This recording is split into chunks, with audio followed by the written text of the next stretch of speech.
No compromise. உங்க சைடுலயும் எங்க சைடுலயும். GT Holidays, South India's #1 travel brand. தமிழர்களின் number one choice Tamil matrimony. Sri Kandavilas விபூதி குங்குமம் மற்றும் ஸ்பெஷல் பஞ்சாமிர்தம் சிவப்பு சிறப்பு. 2025 கார்த்திகை தீபம் அப்படிங்கிறது எந்த நாள்ல வருதுமா? டிசம்பர் 2, 3, 4 இந்த 3 நாட்களுமே தீபம் தான்.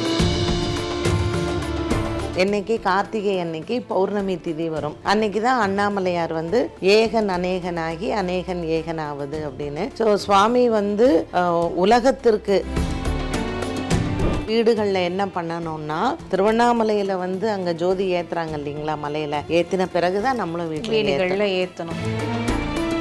ஒற்றைப்படையில் ஏற்றுறது ரொம்ப விசேஷம். ஏன்னா 11 தீபம் ஏற்றுனீங்கன்னா அது லாபம். ஸோ குறைந்தது ஒரு 11 தீபமாவது ஏற்றணும். அப்படி கணக்கு இருக்காமா? இப்போ இத்தனை தீபம் ஏற்றினா என்ன பலாபலம் அது சொல்ல முடியுமா நம்மளுடைய மக்களுக்கு? அதாவதுமா, இப்போ நீங்கள் வந்து நவகிரகங்களுக்குன்னு எடுத்துட்டீங்கன்னா, பொதுவாக வந்து இந்த கார்த்திகை தீபத்துக்கு சுவாமிக்கு நெய்வேத்தியம்ங்கிறது வீட்டில் வந்து அந்த நெல்லை வந்து பொரிக்கணும்னுவாங்க. கார்த்திகை மாதம் முழுவதுமே வீட்டு வாசலில் விளக்கேற்றுறது பித்ருக்களுக்காக தான்.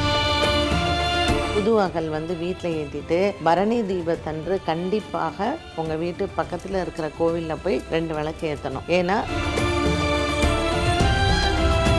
ஐபிசி பக்தி நேயர்களுக்கு இனிமையான இந்நேரத்து வணக்கங்கள். இன்று நம்மோடு அஸ்ட்ராலஜர் பாரதி ஸ்ரீதரம் அவங்க இணைஞ்சிருக்காங்க. அதாவது கார்த்திகை தீபத்தின் சிறப்புகள் பற்றி நிறைய விஷயங்களை அவங்க கிட்ட கேட்டு தெரிஞ்சுக்கலாம். அம்மா வணக்கம். வணக்கம். நிச்சயமா கார்த்திகை மாதம் வந்துட்டாலே வந்து நிறைய ஆன்மீக விரதங்களுக்கு பஞ்சம் இல்லை. அந்த வகையில் மிக முக்கியமாக நம்ம எல்லாருமே ஆர்வமாக பார்த்துட்டு இருக்கிறது அல்லது வீடுகளெல்லாம் ஒளி ஊட்டுறது அப்படின்னு சொல்லலாம். தீபாவளிக்கு அடுத்து தீபாவளிக்கு மிச்சமாக இருக்கிற வெடி கூட இந்த கார்த்திகை தீபத்தில் நம்ம வந்து வெடிக்கிற வரலாறுகள்லாம் பார்த்துருக்கோம். இந்த வருஷம் அதாவது 2025 கார்த்திகை தீபம் அப்படிங்கிறது எந்த நாளில் வருதுமா? டிசம்பர் 2, 3, 4 இந்த 3 நாட்களுமே தீபம் தான். ஸோ எப்போவுமே இந்த தீப திருநாள் வந்து எப்படி கணக்கில் எடுத்துக்கணும் அப்படின்னா, பரணியில் வந்து என்னைக்கு சந்திரன் வராரோ, கார்த்திகை மாதம் பரணி நட்சத்திரத்தில் சந்திரன் வர அன்னைக்கு அந்த நாள்லேருந்தே விசேஷந்தான். திருவண்ணாமலையிலேயே அதை தான் கணக்கில் எடுத்துப்பாங்க. ஸோ பரணி தீபம்னு பேர். பரணி தீபம் மறுநாள் திருக்கார்த்திகை. ஏன்னா சந்திரன் வந்து கார்த்திகை நட்சத்திரத்தில் போவார். அதுக்கப்புறம் 4ஆம் தேதி வந்து பார்த்திங்கன்னா பாஞ்சராத்திர தீபம்னு சொல்லுவோம் விஷ்ணு ஆலயங்களில் எல்லாம். ஸோ ரோகிணி நட்சத்திரத்தில் எப்போ சந்திரன் வராரோ அது விஷ்ணு தீபம். அதனால் அந்த சொக்கப்பனை ஏற்றுறது எல்லாமே விஷ்ணு பாஞ்சராத்திர தீபத்தில் மகாவிஷ்ணு ஆலயங்கள்ல எல்லாம் பண்ணுறது உண்டு. பரணி, கார்த்திகை, ரோகிணி 3 நட்சத்திரமும் விசேஷம். இப்போ வந்துட்டு நம்ம இந்த கார்த்திகை தீபம் அப்படின்னு சொல்லும்போது நீங்கள் வந்து அஸ்ட்ராலஜி ரீதியாக இந்த மாதிரி நட்சத்திரங்கள் இந்த ராசிகளில் போகிறப்போ அப்படின்னு சொல்லியிருக்கீங்க. இதுக்குன்னு நம்ம காலமாக ஒரு புராண இதிகாச கதைகளும் சொல்லுவோம் இல்லையா? இந்த கார்த்திகை தீபத்துக்கான கதை அப்படின்னா என்னம்மா? இல்லை, கார்த்திகை மாதமே நம்ம ஏற்கனவே சொன்ன மாதிரி கார்த்திகை மாதம் முழுவதுமே நீங்கள் பார்த்தீங்கன்னா நட்சத்திரங்களும் சரி திதிகளும் சரி ரொம்ப விசேஷம். இப்போ நட்சத்திரங்களை பார்க்கும் பொழுது பரணி தீபம், கார்த்திகை தீபம், அப்புறம் பாஞ்சராத்திர தீபம் அப்படின்னு சொல்கிறோம். திதிகளை எடுத்துக்கும் போது நம்ம பௌர்ணமி திதி வரும். என்னைக்கு கார்த்திகை அன்னைக்கு பௌர்ணமி திதி வரும். அன்னைக்கு தான் அண்ணாமலையார் வந்து ஏகன் அநேகனாகி அநேகன் ஏகனாவது அப்படின்னு. ஸோ சுவாமி வந்து உலகத்திற்கு அவர் வந்து அர்த்தநாரீஸ்வரராக ரூபம் எடுத்ததுன்னு பார்த்தீங்கன்னா அன்றைய நாள் தான். ஸோ அக்னீஸ்வரூபமாக அவர் வந்து திருவண்ணாமலையிலையும் காட்சி கொடுத்தார். அப்போது புராண கதைகள் படி நம்ம பார்க்கும் பொழுது கார்த்திகை பௌர்ணமி தான் அவர் வந்து ஆண் பெண் என்ற பேதம் இல்லை, இரண்டுமே ஆண் இல்லாமல் பெண் இல்லை, பெண் இல்லாமல் ஆண் இல்லைன்னு சக்திக்கு வந்து தன்னுடைய இடபாகத்தை கொடுத்தார்.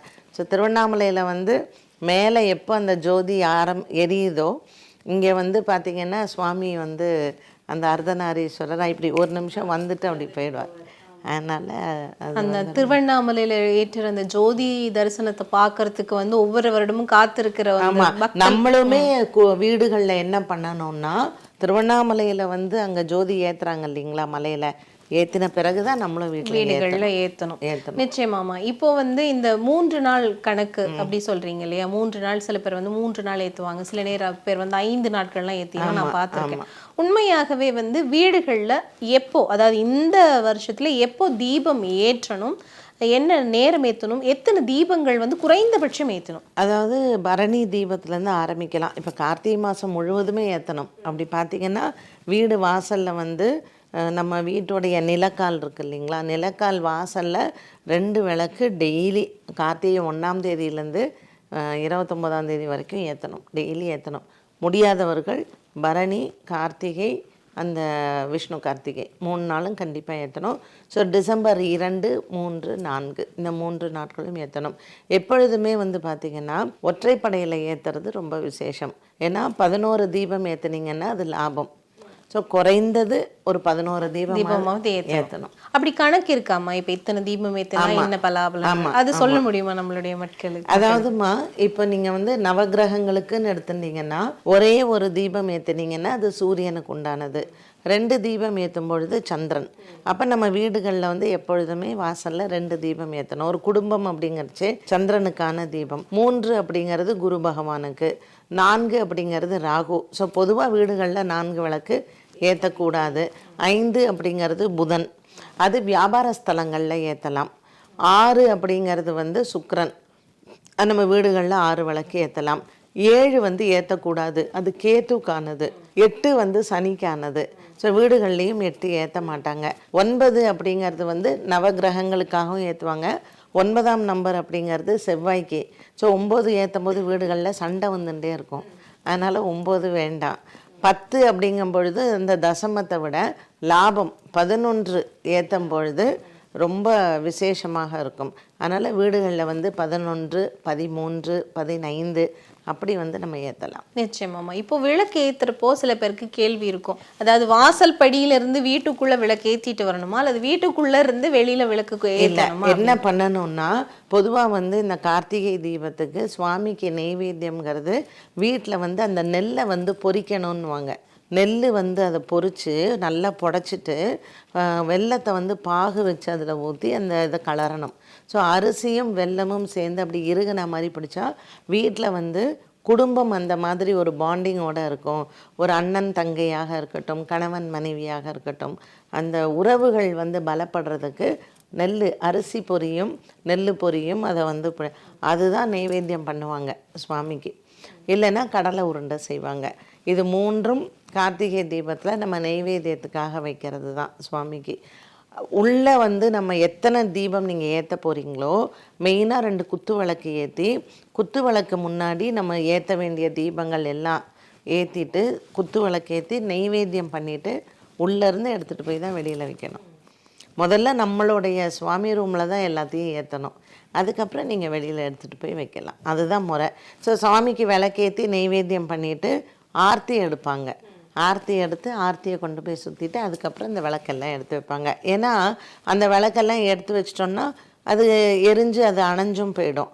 அதனால் ஆர்த்தி முதல்ல எடுத்துடலாம். நிச்சயமா. இப்போ இந்த கார்த்திகை தீபம் பற்றி சொல்கிறப்போ முன்னோர்களுக்கான வழிபாடையும் இங்கே வந்து குறிப்பிடுவாங்க இல்லையா? அதுக்கும் இதுக்கு சம்மந்தம் இருக்காமா? அதனால தான் கார்த்திகை மாதம் முழுவதுமே வீட்டு வாசலில் விளக்கேற்றுறது பித்ருக்களுக்காக தான். இன்னொன்று என்னென்னா இப்போ நமக்கு தட்சிணாயன புண்ணிய காலம் நடக்கிறது இல்லையா? ஸோ அடுத்த மாதம் முடிஞ்சிடும், தனுர் மாதம் முடிஞ்சிடும். அதுக்கப்புறம் தேவர்களுக்கு இரவு பொழுது முடிஞ்சு பகல் நேரம் ஆரம்பிச்சிடும் அவங்களுக்கு. ஸோ அவங்களுக்கு 6 மாதம் பகல், 6 மாதம் இரவு.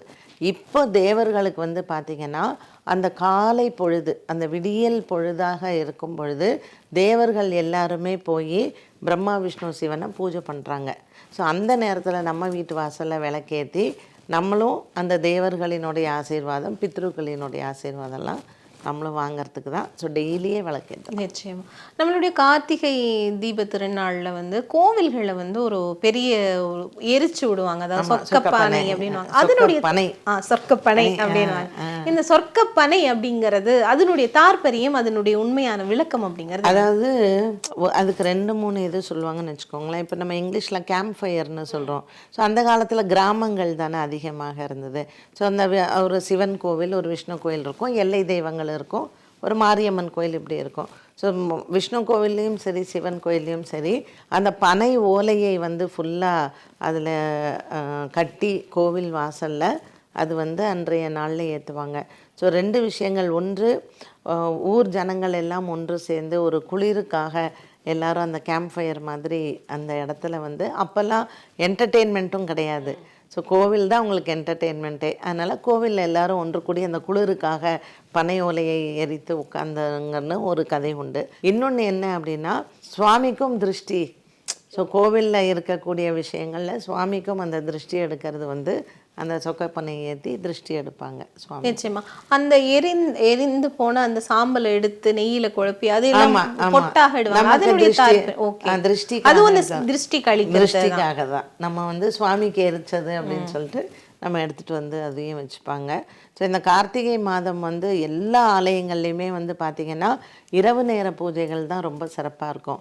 மார்கழி மாதம் வந்து பார்த்திங்கன்னா விடிய காலையில் பூஜை அதிகமாக இருக்கும். இப்போ வந்துட்டு நம்ம கார்த்திகை அப்படின்னு சொன்னாலும் கார்த்திகையில் நம்ம பரணி தீபத்தை பற்றியும் பேசுகிறோம். இந்த கார்த்திகையில் இருக்கிற பரணி தீபத்துக்கு என்ன விசேஷம்? ஜென்ரலாக வந்து பரணி தீபத்துக்கு வீட்லேயே சொல்கிறேன், வீட்லேயும் சரி நீங்கள் என்ன பண்ணணும்னா புதுவாகல் வாங்கணும். புதுவாகல் வாங்கி ஒரு 2 விளக்கோ அல்லது வந்து ஒரு 5 விளக்கோ, நான் சொன்ன மாதிரி 11 விளக்கோ புதுவாகல் வந்து வீட்டில் ஏற்றிட்டு பரணி தீபத்தன்று கண்டிப்பாக உங்கள் வீட்டு பக்கத்தில் இருக்கிற கோவிலில் போய் 2 விளக்கு ஏற்றணும். ஏன்னா பித்ருக்கள் பரணி நட்சத்திரங்கிறது என்னென்னா, நம்ம இறந்த உடனே நம்மளுடைய ஆத்மா வந்து அந்த நட்சத்திரத்தின் வழியாகத்தான் யமலோகம் போகுமா. அதனால் பரணி நட்சத்திரம் வந்து யமனுக்கு உண்டான நட்சத்திரம். அதனால் பரணி தீபம் ஏற்றுறதே நம்ம முன்னோர்களுக்காகத்தான். அதனால் கோவில்லையும் போய் 2 தீபம் ஏற்றணும். நம்மளினுடைய இறப்பு, நம்மளுடைய ஆத்மாவும் நம்ம இறந்த பிறகு அந்த பரணி நட்சத்திரத்தின் வழியாக யமலோகம் போகணும். அதற்கு தான். நிச்சயமா. இப்போ இந்த பரணி நட்சத்திரம் அப்படிங்கிறது இந்த வருஷம் எப்போ வருதுமா? டிசம்பர் 2ஆம் தேதி. 2ஆம் தேதி. அதனால் டிசம்பர் 2 செவ்வாய்க்கிழமை அன்னைக்கு வந்து சாயங்காலம் வீட்லேயும் புதுவாகல் ஏற்றணும், கோவில்லையும் போய் 2 புதுவாகல். 3 நாளுமே ஏற்றலாம், விசேஷம்தான் புதுவாகல். பரணி தீபம் பண்ணி கண்டிப்பாக நமக்காகவும் நம் முன்னோர்களுக்காகவும் நம்ம இது இப்போ நம்மளுக்குமே நம்மளுடைய வயதான காலம் எப்படி இருக்குன்னு தெரில. ஸோ ஒவ்வொருத்தனுக்குமே பிறப்பு எவ்வளோ உண்மையோ இறப்பும் உண்மை. அந்த இறப்பு அப்படிங்கிறது நம்ம கஷ்டப்படாத இறைவனடி சேர்றதுக்கு நம்மளை தயார் பண்ணிக்கிறதுக்கு தான். அதனால் அந்த பரணி தீபம் ரொம்ப ரொம்ப முக்கியம். இப்போ நம்ம கார்த்திகை தீபம் அப்படின்னு சொல்கிறப்போ நம்ம வந்து சிவபெருமானோட சம்மந்தப்படுத்தி தான் நிறைய இடங்கள்ல சொல்லுவோம். ஆனால் அதே போல் விஷ்ணு பெருமானை சம்மந்தப்படுத்தியும் இருக்குது. விஷ்ணு கார்த்திகை அப்படின்னு சொல்லி ஒரு விஷயம் இருக்குது, அதை பற்றி சொல்லுங்கம்மா. விஷ்ணு கார்த்திகை வந்து சந்திரன் வந்து ரோகிணி நட்சத்திரத்தில் வர அன்னைக்கு பாஞ்சராத்திர தீபம் அப்படின்னு சொல்லுவோம். ஸோ எல்லா விஷ்ணு ஆலயங்கள்லேயுமே சந்திரன் என்னைக்கு ரோகிணி நட்சத்திரத்தில் இருக்காங்களோ வைணவர்கள் எல்லாம் அன்னைக்கு தான் கார்த்திகை கொண்டாடுவாங்க. சைவ மதத்தை சேர்ந்தவங்க எல்லாருமே திருவண்ணாமலை தீபத்தை கொண்டாடுவாங்க. ஸோ இந்த 2 நாளுமே வந்து முக்கியமானது. வைணவர்களுக்கெல்லாம் இந்த கார்த்திகை மாதம் வந்து பார்த்திங்கன்னா பாஞ்சராத்திர தீபம் வந்து முக்கியம். அதே மாதிரி அவங்களுக்கு ஏகாதசியும் முக்கியம். இந்த தடவை வந்து டிசம்பர் 1ஆம் தேதி சோமவாரத்தில் ஏகாதசி. ஆமாம், இந்த வளர்பிறை ஏகாதசி. அடுத்த மாதம் வளர்பிறை ஏகாதசி நமக்கு வைகுண்ட ஏகாதசி வரும். அது எப்படி ஸ்ரீரங்கத்தில் முக்கியமோ டிசம்பர் 1ஆம் தேதி இந்த கார்த்திகை மாதத்தில் வரக்கூடிய ஏகாதசி கைசிகை ஏகாதசின்னு சொல்லுவோம். இந்த கைசிகை ஏகாதசிக்கு வந்து திருக்குறுங்குடின்னு ஒரு திவ்ய தேசம் இருக்குது நமக்கு, திருநெல்வேலி பக்கத்தில் நாங்குநேரி பக்கத்தில் இருக்குது. இந்த திருக்குறங்குடிங்கிற இடத்துல வந்து பெருமாள் வந்து 5 நம்பியாக இருக்கார். அங்கே ராமானுஜருக்கும் ரொம்ப விசேஷம். அந்த இடத்துல நம்பாடுவான் அப்படிங்கிற ஒரு பக்தனுக்காக சுவாமி வந்து இந்த ஏகாதசி திதியில் அவரை வந்து ஐக்கியம் பண்ணிட்டார்.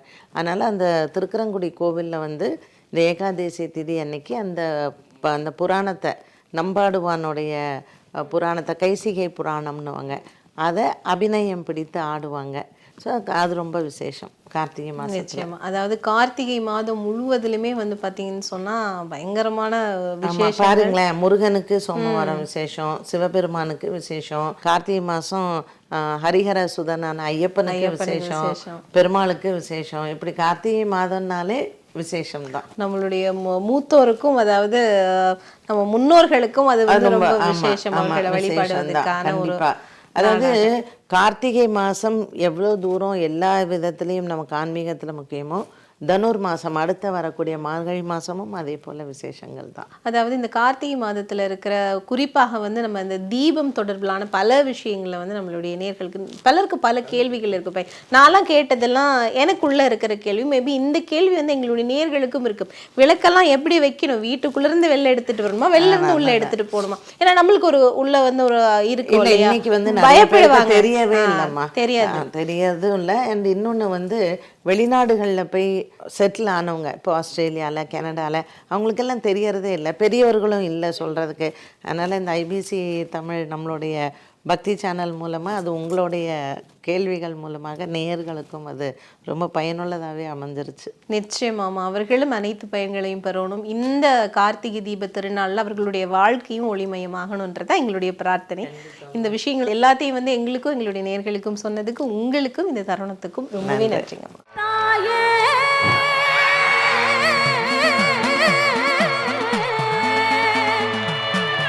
மாந்தாங்குட்டி காளியே மனசிறங்கி வாடிய தாயே,